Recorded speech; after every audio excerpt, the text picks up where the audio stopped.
I hear something beautiful.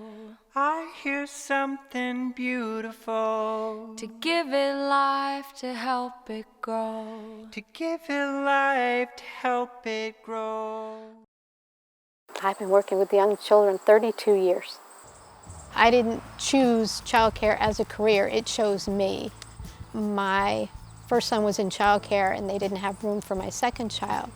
So the provider at the time said, "Hey Mary, why don't you start a childcare program? There's a need in this town."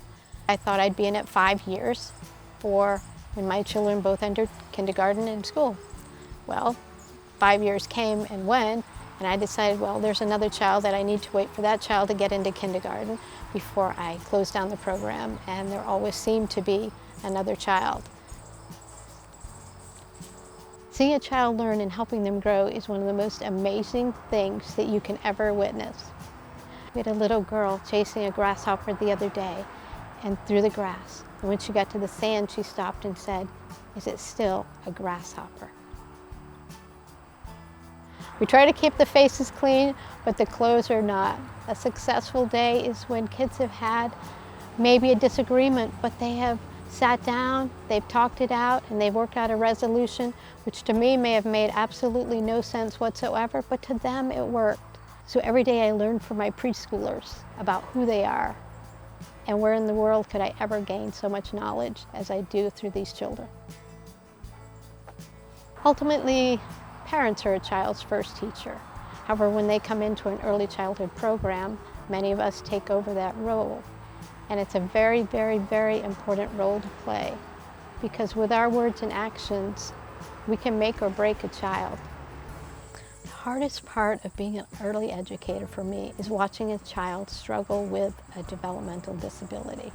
We all know the early years are the learning years, but yet we can have a child in our program who may receive only half an hour of services a week or bi-weekly, but then go into kindergarten and they're far behind, so they need an hour's worth a day of services.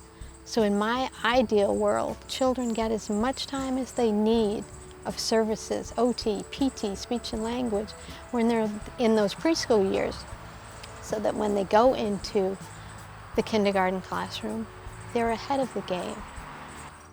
Professional development and continuing education in this field is mandatory.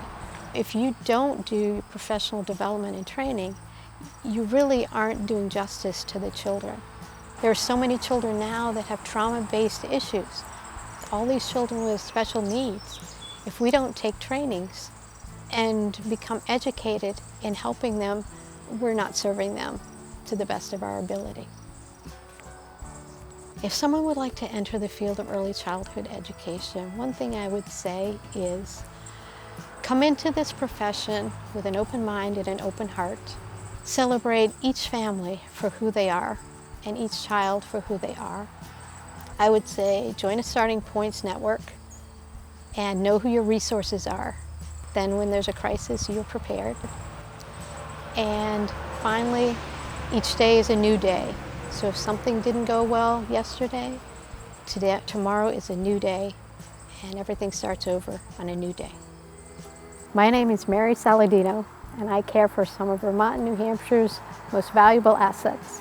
It's the children of today and the future of tomorrow.